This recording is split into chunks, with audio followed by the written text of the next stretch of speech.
An update now on a story EWTN News In Depth has been following for quite some time.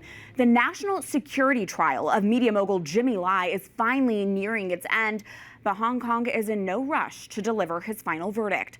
As his family advocates for his release, a new report reveals the harrowing conditions of Hong Kong's prisons, highlighting the importance of freeing Jimmy Lai from prison before it's too late. So really, it's trying to control them and suppress their dissent and to basically step on their human dignity. Solitary confinement, political indoctrination, sweltering heat, and poor hygiene. These are just some of the inhumane conditions Hong Kong's political prisoners endure, exposed in a landmark report released just this week. The Committee for Freedom in Hong Kong Foundation spoke with former prisoners and searched open-sourced records to detail the injustices taking place inside these prisons.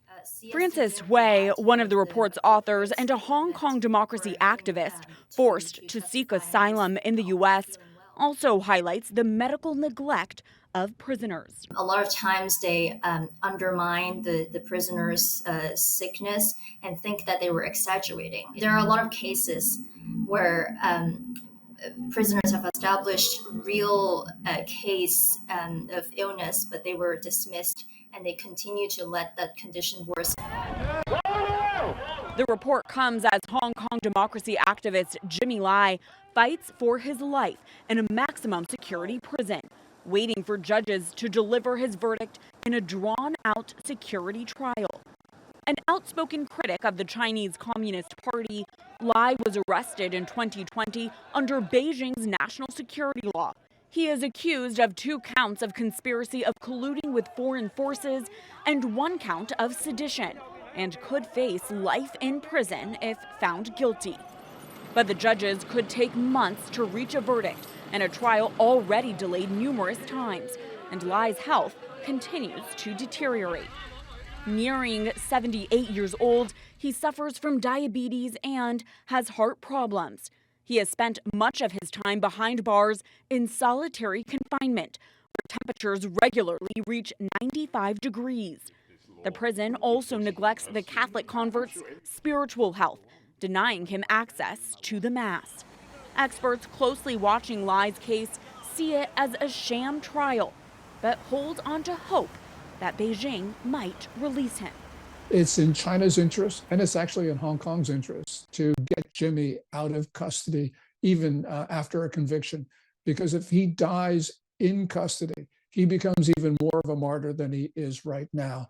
And that's a problem that Beijing will not be able to solve.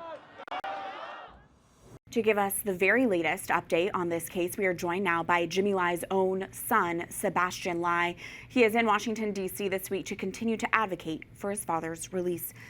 Sebastien, it's good to see you again, although I'm sorry it's still under these circumstances. Thank you for taking the time to come here. Oh, thanks so much for having me. If you can, you have been leading this international Free Jimmy Lai campaign now. Can you share about your latest efforts here in Washington, D.C. this week?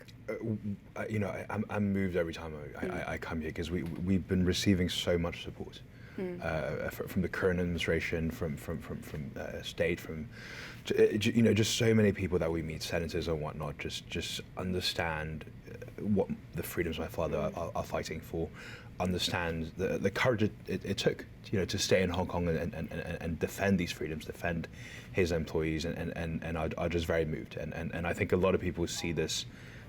What's happening to my father as so incredibly unjust and something that needs to be dealt with immediately.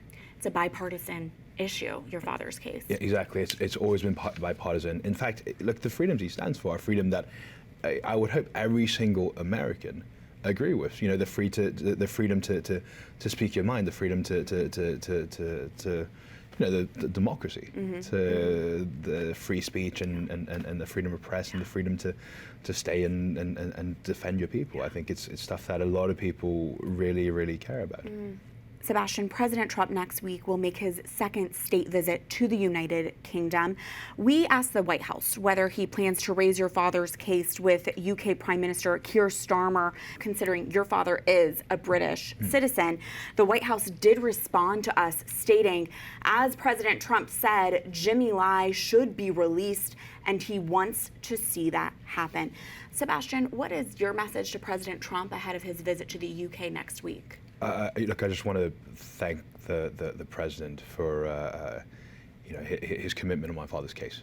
Look, this is the busiest man in the world. He's got 1,000 things every single day, and the fact that he's kept my father in his mind and in his heart is something that I'm so grateful for. And he's the liberator in chief. He's the man who has experienced freeing so many people around the world, and so I hope he gives some of that knowledge and some of that energy and some of that willingness and power to the British government, because my father's case has always been something where America has taken a real lead on, even before the UK. Wow.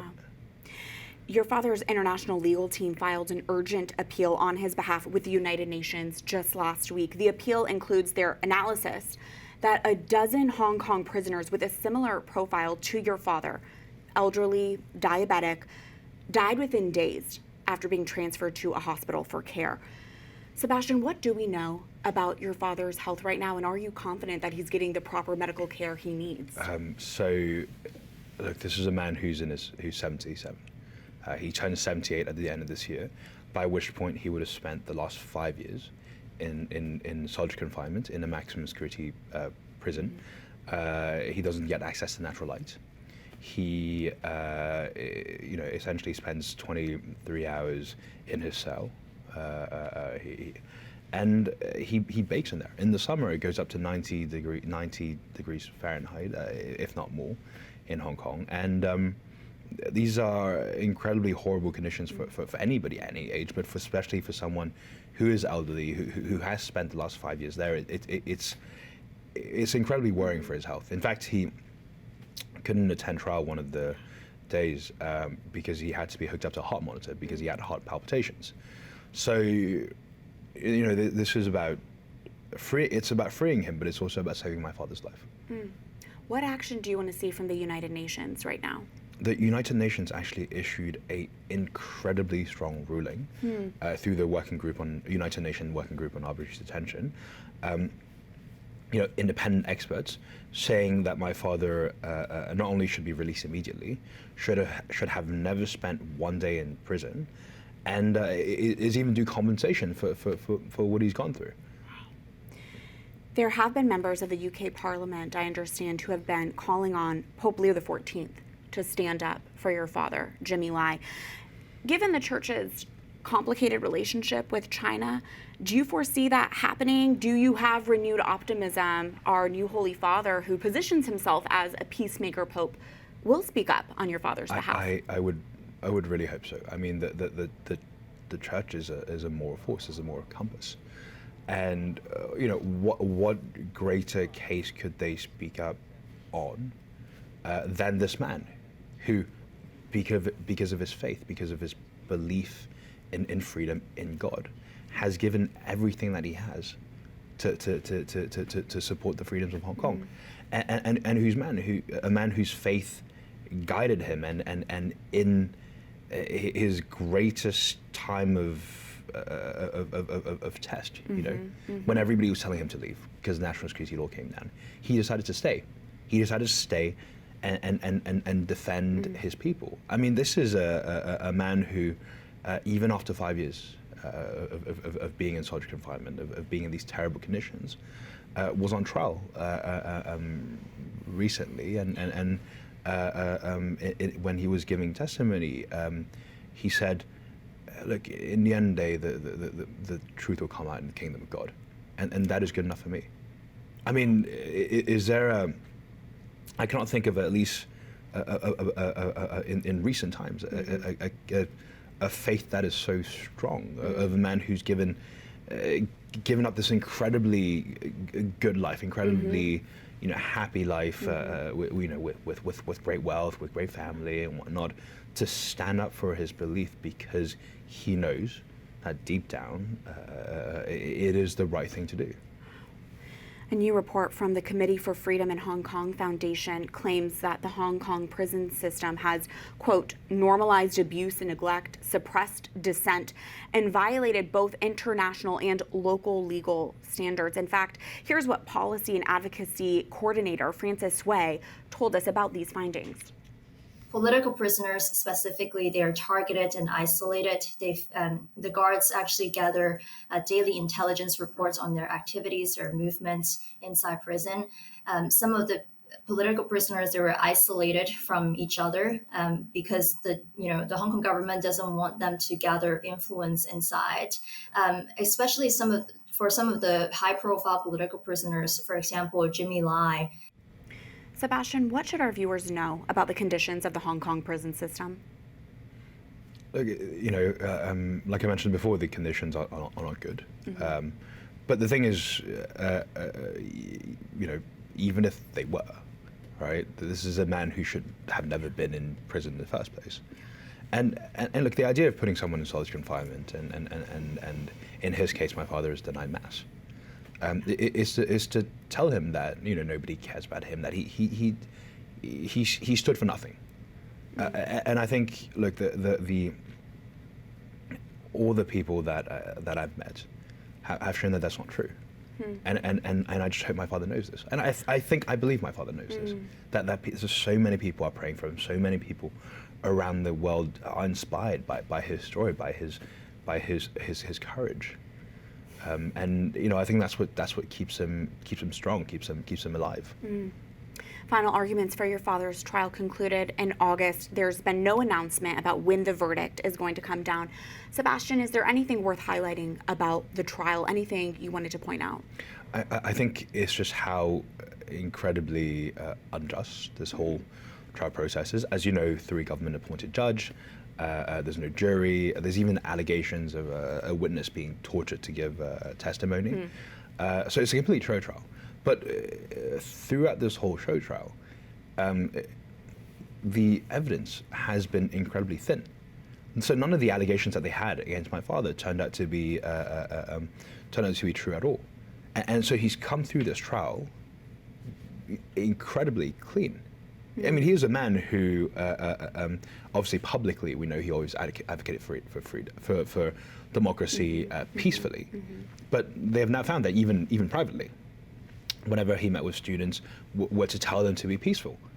A man who's always campaigned for democracy in Hong Kong and not Hong Kong independence. So incredibly moderate. And a man who, again, publicly has given everything he has for freedom, but privately, also, you can see the sacrifice that he made, financial sacrifice, personal sacrifice for freedom throughout this whole trial.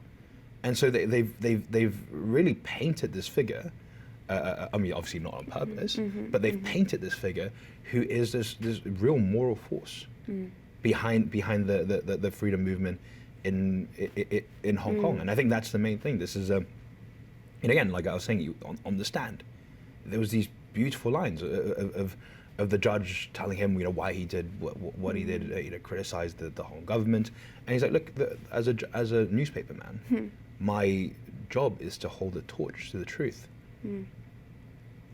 and that's what I did, and so it's obviously horrible that he's going through this, but I think everybody sees how unjust it is, and everybody sees the quality of his courage, the strength of his character. That being said, and I hesitate in even asking this question, Sebastien, if your father dies in a Hong Kong prison, what would the global repercussions be? I think it would really not be worth it for Hong Kong and China. Obviously there's many countries that want my father out.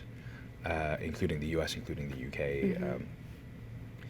and him dying would be completely counter to that. But it's completely against the interests of both of both China and Hong Kong as well. Hong Kong's trying to tell the world that they are a financial center, they still have the rule of law. There's some semblance of fairness in the system. Obviously, that's not true. But if my father dies, that's it. That's a comma in their lives. And for China, I mean, they don't want Hong Kong to lose its most valuable currency. It's rule of law that it's taken so long to build. They don't want my father to be a martyr. They don't want my father to be a symbol of freedom, of a democracy. But if he dies there, that's what he is, even more so than he is now. Finally, Sebastien, you've been traveling the globe advocating for the release of your father for years. How are you doing? And how is your family doing and relying on your Catholic faith? I mean, my faith has been something that has given me a lot of strength. It's something that I think, look, it's not, most of this process, it has been quite a dark time for our family, worrying about Dad, not knowing whether he will, worrying whether tomorrow we get the news that something terrible has happened to him. So having faith, that that God's looking down and that if you do the right thing in life, if you do what is right, there's some light at the end of the tunnel. I think that's what's keeping us strong, and I think that's what's keeping Dad strong as well. But it's not because he. I know Dad didn't do what he did because he wanted some type of reward in the kingdom of heaven, or he did it purely because it is the right thing, and I think I think many people around the world see that. I thank you, Sebastien, for taking the time to speak with us and for carrying on your father's legacy and shining a light onto the truth. Sebastien Lai, thank you. Thank you so much.